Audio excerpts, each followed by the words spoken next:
ടൊവിനോ എന്ന ഇരിങ്ങാലക്കുടക്കാരനെക്കുറിച്ച് ഓർക്കുമ്പോൾ മലയാളികളുടെ മനസ്സിൽ ആദ്യം വരുന്നത് ആരെയും മയക്കുന്ന ആ ചിരിയാണ്.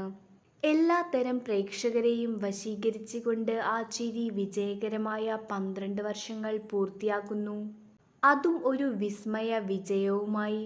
ഈ വിജയം മലയാള സിനിമയെ സംബന്ധിച്ച് ചരിത്ര പ്രാധാന്യം അർഹിക്കുന്ന ഒന്നാണ്.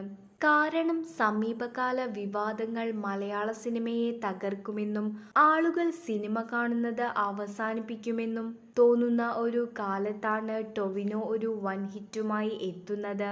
ARM എന്ന ടൊവിനോ ചിത്രം സൂപ്പർ ഹിറ്റിൽ നിന്നും മെഗാ ഹിറ്റിലേക്ക് കുതിച്ചുകൊണ്ടിരിക്കുകയാണ്.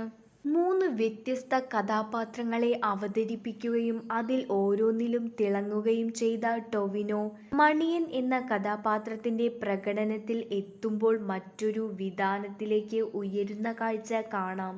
മലയാളത്തിലെ ഏതൊരു മികച്ച നടനോടും കിടപിടിക്കാവുന്ന വിധത്തിൽ അഭിനേതാവ് എന്ന നിലയിൽ ടൊവിനോ വലിയ ഉയരങ്ങൾ സ്പർശിക്കുകയാണ് ഈ കഥാപാത്രത്തിലൂടെ. ടൊവിനോയുടെ കരിയറിലെ നാഴികക്കല്ലായി തന്നെ ഈ സിനിമ അടയാളപ്പെടുത്തപ്പെട്ടേക്കാം.